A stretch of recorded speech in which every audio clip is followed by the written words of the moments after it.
தன்னை புதுப்பித்து கொள்ள போகிறோம்னு நினச்சிக்கிட்டு காமெடி பண்ணிகிட்டு இருக்கிறாங்க. ஊருக்கு ஜென்சி மீட்டப் போடுறோம். அது கூட ஒருத்தர் வாட்ஸ்அப் ஸ்டேட்டஸ் வச்சுருந்தார் நம்ம ஃப்ரெண்டு. ஜென்சி நீ ஜென்சியான்னு கேட்டு கமெண்ட் போட்டு விட்டேன். அவர் வந்து என்னை பிளாக் பண்ணிட்டார். கல்லை கட்டுது அடுத்த தலைமுறைக்கான அரசியல். ஒவ்வொரு மாவட்டங்களையும் கூட்டம் பார்த்தீங்களா? உதயண்ண தம்பி அப்படின்றது. உதயண்ணா தம்பி தான் பயங்கர வைரலே. அந்த தம்பியை தான் நானும் தேடுறேன். தம்பி நீ உதயநாத் பாத்திரிக்கா தம்பி? திமுரா தௌலத் அந்த டைலாக். தௌலத்தா நான் உதயநாத் தம்பினா அப்படின்றான். தம்பி வாழ்க்கையை தொலைச்சிடாத. உதயநாத் தம்பி நானா ஏன் முன்னால இப்பெல்லாம் பேசாதடா நீ. பாத்தீங்கன்னா நம்ம அண்ணனுடைய பையன் எவ்வளவு நேரம் உட்காந்துருக்கான். ஆமா வட்டச்செயலாளர் அண்ணனுடைய பையன் 3 மணி நேரமா உட்காந்துருக்காரு. பாத்தீர்களா? மத்தெல்லாம் உட்கார்ந்துதான்டா இருக்கிறாங்க. அதை இவங்களே எக்ஸ்போஸ் ஆயிடுறாங்க. நீங்க அடுத்த தலைமுறைக்கு முதல்ல வழி விடுங்க. இப்போ அந்த 4 பேர் இருக்கிறீங்க. அந்த 4 பேரை வச்சு தான் நீங்கள் தோற்றுருக்கீங்க. அந்த 4 பேரை வச்சு தான் ஜெயிக்கணும்னு நினச்சா எப்படி ஜெயிப்பீங்க? கட்சியில் வேறு ஆளே இல்லையா? புதிய இப்போ இளைஞர்களே இல்லையா? வாரிசு அரசியல்ன்றது குடும்பமாக எங்கள் திமுகவில் வந்து சேர்ற வாரிசு தான் நாங்கள் பண்ணுறது வாரிசு அரசியல் தான், இதை ஏற்றுக்குங்க அப்படின்னு பேசுகிறாங்க. அதாவது எல்லாமே மேனிப்புலேஷன் பண்ணுறாங்களோ அப்படின்ற மாதிரி இருக்குது. அதாவது நான் வாரிசு வரது தவறு கிடையாது. இன்றைக்கி தவிர்க்க முடியாத ஒரு விஷயம் ஆயிடுச்சு. இந்தியா முழுவதுமே தவிர்க்க முடியாத விஷயம். எல்லா கட்சியும் வாரிசு வந்தாங்க. ஆனால் அந்த வாரிசுகளுக்கான வாய்ப்பு எப்படி நீங்கள் கொடுக்குறீங்க? வட்டச் செயலாளர் பையனா வட்டச் செயலாளர் தான், அமைச்சரோட பையனா எம்எல்ஏ. இப்போ வேணால் இந்த ஆட்சி கலைக்கப்படலாம், இதற்கும் தயாராகிருங்கள். மக்கள் வந்து ஆட்சியை கலைக்கிறதுக்கு தயாராகிட்டாங்க, எப்போ வேணால் நடக்கலாம் அப்படின்ற மாதிரி உதயநிதி ஸ்டாலின் இன்னைக்கு காலையிலே சொல்லி தொடர்ந்து புலம்பல் திருமண விழால புலம்பல், காது குத்து வீட்டு போனாலும் புலம்பல். ஆட்சியை கலைச்சிருவாங்க. ஆட்சி எப்படி கலைப்பாங்க? ஒரு பாராட்டு விழா வச்சா போதும், ஒரு பட்டிமன்றம் போட்டால் போதும், கவியரங்கம் வச்சா போதும், உடனே இளைஞர்கள் நம்ம பக்கம் வந்துடலாங்க. அது அண்ணா காலத்தில் ஓகே, கலைஞர் காலத்துக்கு ஓகே. இன்னைக்கு டிஜிட்டல் காலத்துக்கு எப்படி பண்ணுவீங்க? ஆரம்பிக்கவே இல்லை. அதுக்குள்ளே நீங்கள் ஒப்பாரி வைக்க ஆரம்பிச்சிங்க. பிரைம் 9 தமிழ் நேயர்கள் அனைவருக்கும் வணக்கம். இன்றைய நமது நேர்காணலில் நம்முடைய இணைந்திருப்பவர் மூத்த பத்திரிகையாளர் திரு ஜுபேர் அவர்கள். சார் வணக்கம். வணக்கம். திமுக அடுத்த தலைமுறைக்கான அரசியல் பண்ண ஆரம்பிச்சிட்டாங்க. கல்லை கட்டுது அடுத்த தலைமுறைக்கான அரசியல். ஒவ்வொரு மாவட்டங்களையும் கூட்டம் பார்த்தீங்களா? உதயண்ண தம்பி அப்படின்றது. உதயநாத் தம்பி தான் பயங்கர வைரலே. அந்த தம்பியை தான் நானும் தேடுறேன். தம்பி நீ உதயநாத் பாத்திரிக்கா தம்பி? திமுரா தௌலத் அந்த டைலாக். தௌலத்தா நான் உதயநாத் தம்பினா அப்படின்றான். தம்பி வாழ்க்கையை தொலைச்சிடாத.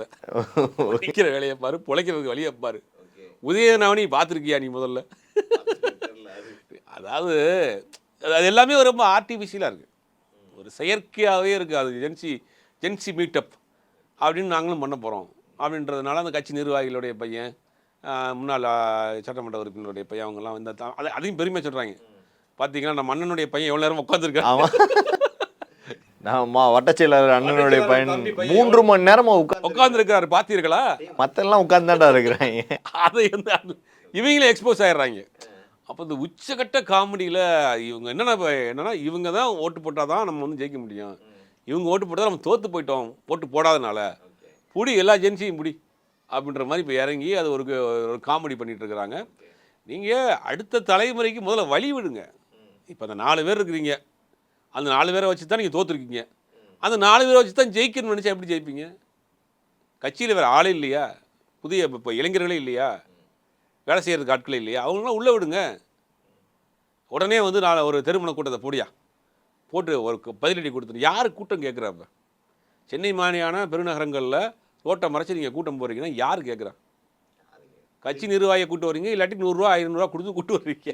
தான் போவாங்க. எடிட்டர் என்னங்க ரோட்டை வரைச்சி கூட்டம் போட்டுருக்கானு? இது எந்த ஒன்றும் அவங்களுடைய அப்டேட்டே ஆகாமல் இருக்காங்க. ஒன்றும் அனலாக்லேயே இருக்கிறாங்க, டிஜிட்டலாக மாறவே இல்லை.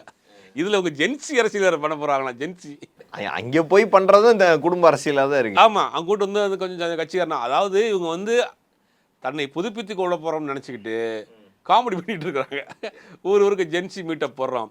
அது கூட ஒருத்தர் வாட்ஸ்அப் ஸ்டேட்டஸ் வச்சுருந்தார் நம்ம ஃப்ரெண்டு. நீ ஜென்சியான்னு கேட்டு கமெண்ட் போட்டு விட்டேன். அவர் வந்து என்னை பிளாக் பண்ணிட்டார். ஓ அந்த அளவுக்கு ஆயிடுச்சா? அவர் வந்து கொடியை பிடிச்ச மாதிரி ஜென்சி மீட்டப்னு போட்டிருந்தாரு. நீங்கள் ஜென்சியா அப்படின்னு நான் கேள்வி கேட்டிருந்தேன். ஜென்சி மீட்டம் போட்டால் அது ஜென்சியோட அரசியல் ஆயிருமா? அவங்க அப்படி தான் நினைக்கிறாங்க. ஒரு 10 கட்சிக்கார பசங்களை கூட்டு உட்கார வச்சு, உதயண்ண தம்பினா ஏய் நாங்கள் தௌலத்தை வருவோம், நாங்கள் அண்ணா தம்மா துண்டு ஆங்கிறதானு சினிமா பட வசனங்கள்லாம் பேசிக்கிட்டு இருக்கானுங்க. அது வந்து அவங்க தெரிஞ்சு பண்ணுறாங்களா தெரியாமல் பண்ணுறாங்க. தம்பி இதெல்லாம் ட்ரோல் ஆகுது, உன்னை வச்சு உரிக்கிறாங்க, தயவு செய்தெல்லாம் நிப்பாட்டிக்க கண்டு அவங்களுக்கு யார் சொல்ல போகிறான்னு தெரியல அது.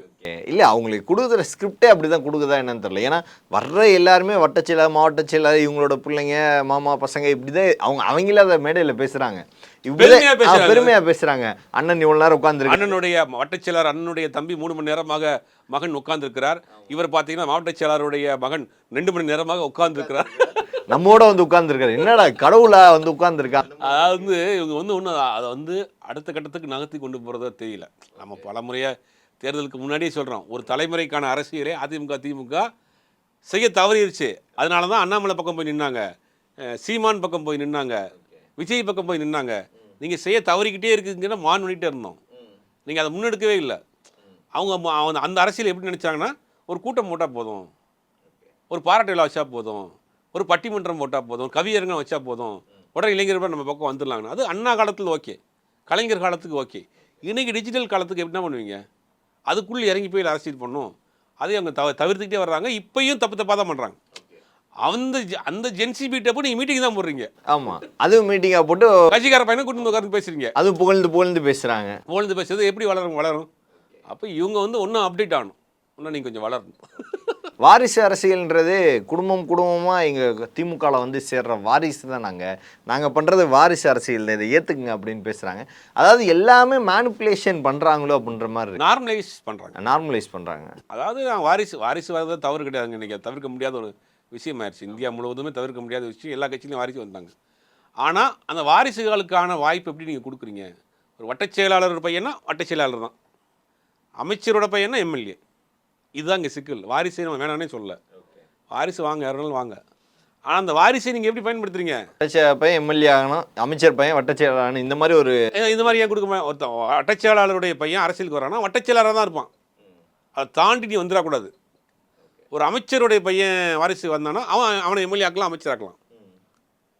அப்போ அந்த என்ன ஸ்டேட்டஸில் அவங்க அப்பா இருந்தாரோ அந்த ஸ்டேட்டஸ் தான் வச்சுருப்பாங்க. அதை வச்சு தான் அவனுக்கு பொறுப்பு. திமுக இப்போ வரைக்கும் அப்படி தான் இருக்குது. நீங்கள் வாரிசை பற்றி நான் குறைய சொல்லலை, யாருனாலும் வரட்டும். அது ஒரு வழியில் எனக்கு நல்லதுன்னு கூட சொல்லுவேன். ஏன்னா அவன் சிறு வயசுலேருந்து அந்த கட்சியினுடைய ஈர்ப்பில் வளர்ந்த பையன். அப்போ அவன் அதை நோக்கி வர்றான். அப்போ அந்த ஐடியாலஜிக்கெலாம் அவன் ஸ்ட்ராங்காக இருப்பாங்கிறது மாற்றுக்கிறது கிடையாது. நம்ம இது நம்ம தொடர்ந்து பேசிகிட்டு இருக்கோம். வாரிசை நம்ம வந்து இது பண்ணல. ஆனால் அந்த வாரிசுகளுக்கான வாய்ப்பையும் நீங்கள் அளவோடு தானே கொடுக்குறீங்க. ஒரு வட்ட செயலாளர் பையனா அவன் வட்ட செயலாளர் தாண்டி நீ வந்துடாது. ஒரு பொதுச் செயலாளர் பையனா அதை தாண்டி நீ வந்துடக்கூடாது. கவுன்சிலர் பையனா நீ கவுன்சிலரோட நிப்பாட்டிக்க. நீ எம்எல்ஏ ஆகணும்னு ஆசைப்படுறது அதுக்குள்ளேயே அளவு வச்சுருக்கீங்களே, இது எப்போ மாற்ற போகிறீங்க? இல்லை, எப்போ வேணால் இந்த ஆட்சி கலைக்கப்படலாம், இதற்கும் தயாராகிறார்கள். மக்கள் வந்து ஆட்சியை கலைக்கிறதுக்கு தயாராகிட்டாங்க, எப்போ வேணால் நடக்கலாம் அப்படின்ற மாதிரி உதயநிதி ஸ்டாலின் அவர்கள் இன்னைக்கு காலையிலே சொல்லி தொடர்ந்து புலம்பல் திருமண விழாவில் புலம்பல், காது குத்து வீட்டு போனாலும் புலம்பல். ஆட்சியை கலைச்சிருவாங்க. ஆட்சி எப்படி கலைப்பாங்க? 1,70,00,000 பேர் ஓட்டு போட்டுருக்காங்க. 108 சட்டமன்ற உறுப்பினர் வந்திருக்கிறாங்க. பல கட்சிகள் கூட்டமாக வந்து உங்கள் கூட்டணியெல்லாம் அங்கே போயிடுச்சு. இது எப்படி மக்கள் எப்படி ஆட்சியை கலைப்பாங்க? ஓட்டு போட்டவங்களாம் வாங்க ஓட்டை திருப்பி வாங்கிக்கிறோம்னு சொல்லிடுவாங்க. அப்படியாவது சட்டம் இருக்கா நம்ம நாட்டில்? இது அதாவது அவங்களால ஜீரணிச்சுக்கிற முடியல. இந்த வெற்றியை ஜீரணிச்சுக்கிற முதல்ல நீங்கள் ஜீரணிச்சுக்கோங்க, அதை ஏற்றுக்கங்க. அடுத்த கட்டமாக நீங்கள் என்ன பண்ண போகிறீங்கன்னு அப்டேட் பண்ணுங்கள். பழைய ஆட்களே வச்சுக்கிட்டு திருப்பி கூட்டம் போட்டுக்கிட்டு பாராட்டு விழா வச்சுக்கிட்டு சினிமாவோட டைலாக் பேசிக்கிட்டு இது வந்து நீங்கள் ஒன்றும் அப்டேட் ஆகாமல் இது வந்து ஒரு என்ன சொல்கிறது, அவர்களுக்கு தான் பின்னடைவு. ஒரு மக்களால் தேர்ந்தெடுக்கப்பட்ட ஒரு அரசாங்கத்தை கலைச்சிருவாங்கன்னு போகிற இடத்துல எல்லாம் பேசிகிட்டு இருக்குது. இது எந்த வகையில் மக்களே அதை சொல்ல ஆரம்பிச்சிட்டாங்களா? தெரியாமல் ஓட்டு போட்டோம் அப்படின்னு மக்கள் சொல்ல ஆரம்பிச்சிட்டாங்க. இல்லை, அது சில பேர் வந்து இந்த மின்வெட்டு பிரச்சனையெல்லாம் அவங்க சில கோபங்கள் இந்த ஆட்சியின் மேலே இருக்குது. அதெல்லாம் மாற்றுக்கிறது கிடையாது. அது சரி செய்யணும். சில சட்டம் ஒழுங்கு பிரச்சனையிலையும் நிறையா கெட்ட பேர் வந்துக்கிட்டே இருக்குது. அதெல்லாம் சரி செய்யணும். சரி செய்யக்கூடிய வேலையை செஞ்சுக்கிட்டு இருக்காங்க. அதுக்காக ஆட்சியை எப்படி கலைப்பாங்க? ஆட்சியை வந்து நான் ஓட்டு போட்டேன், என் ஓட்டை திருப்பி கொடுங்க யாராவது கேட்பாங்களா? ஒப்பாரி நாள் 15, ஒப்பாரி நாள் 30 நாள் வரிசையாக வச்சுக்கிட்டு இருக்கிறாங்க. எனக்கு தெரிஞ்சு அதை வந்து அவங்க மாற்றிக்கிட்டு ஆக்கப்பூர்வமாக அடுத்த கட்ட அரசியல் நோக்கி போகிறது தான் அவர்களுக்கு நல்லது. ஏன்னா இன்றைக்கி ஆற்காடு வீராசாமி அவர்களோட பேர் நான் திருமண விழாவில் கூட பேசும்போது சொல்லியிருந்தாங்க, தொடர்ந்து இந்த தமிழ்நாடுன்றது நம்ம எவ்வளோ வளர்ச்சி திட்டங்களை கொடுத்தோம், ஆனால் அடுத்த 5 வருஷத்தில் பின்னோக்கி போயிருமோன்னு ஒரு பயமாக இருக்குது அப்படின்றத தெரிவிச்சிருக்காங்க. அந்தளவுக்கு இப்போ சிந்தனை முன்னோக்கி அவங்க ஒரு அண்டர்ஸ்டிமெண்ட் ஆரம்பத்துலேருந்து பண்ணிகிட்டு இருக்காங்க. இப்போ இவங்கெல்லாம் ஜெயிக்க முடியுமா வர முடியுமான்னு மக்கள் ஓட்டு போட்டாங்க, ஜெயிச்சிட்டாங்க, ஆட்சி வந்துருச்சு. அது புதுசாக வந்திருக்கிறாங்க, கரப்ஷன் இல்லாத கவர்மெண்ட் கொண்டு போகணும்னு நினைக்கிறாங்க, இளைஞர்களாக இருக்கிறாங்க. அவங்க என்ன செய்கிறாங்கன்னு பார்ப்போமே, கொஞ்சம் வெயிட் பண்ணுங்களேன். அவங்க ஏதாவது செஞ்சுருந்தாங்கன்னா அதை விமர்சனம் பண்ணலாம். ஆரம்பிக்கவே இல்லை. அதுக்குள்ள நீங்க ஒப்பாரியா? நீங்கள் ஒப்பாரி வைக்க ஆரம்பிச்சிங்கிற மாதிரி தான் சொல்லுது. அதை பார்ப்போம். நம்மளுமே அவங்க தவறு செஞ்சு அதை மாதிரி சண்டை பண்ண போகிறோம். என்ன பண்ண போகிறாங்கன்னு பார்ப்போம். நிறையா ஸ்கீம்ஸ் வச்சுருக்கிறாங்க, இளைஞர்களாக இருக்கிறாங்க. இதில் குறிப்பாக யாரும் பணம் போட்டுட்டு வரல. உங்களை மாதிரி கோடி கோடியா கொட்டி கொடுத்துட்டு வரல. அவன் ஜெயிச்சு வரல. அவன் சர்வீஸ் பண்ணணுங்கிற எண்ணத்தோட கட்சியில் சேர்ந்துருக்கிறான். பிளைனாக வந்திருக்கேன், ஜெயிச்சிருக்கிறான். அவனுக்கு ஊழல் பண்ணுறவும் தெரியாது. முதல்ல எப்படி அடிக்கிறதுங்கிற அந்த ரூட்டும் தெரியாது. ரெண்டாவது அவன் பணம் போட்டுட்டு வரவும் இல்லை. அடித்தாலும் மாட்டிக்கிடுவான், ஏன்னா தெரியாது, சுத்தமாக தெரியாது. அப்போ தப்பு பண்ணால் அவங்களே எக்ஸ்போஸ் ஆயிடுவானுங்க. அது வரைக்கும் கொஞ்சம் பொறுமையாக இருங்களேன், அணத்தாமல் இருங்களேன். எதுக்கு ஒப்பாரி? அணத்தாமல் இருங்களே, மாட்டினா அவங்களே எக்ஸ்போஸ் ஆயிடுவா போகிறானுங்க. அதனால் இவங்களே வந்து முந்திரி கொட்டை மாதிரி முன்னாடி போய் இவங்க வந்து பண்ணால் அவங்க அலர்ட் ஆயிடுவாங்க. அப்போ இவங்களோட வெற்றி இவங்க வந்து ஒன்றும் ஜீர்ணிச்சுக்கிற முடியல. அதனால போராட்டங்கள்லாம் பேசிட்டு இருக்காங்க. பல்வேறு அரசியல் கேள்விகளுக்கு பதில் தமைக்காக மிக்க நன்றி சார். நன்றி, வணக்கம்.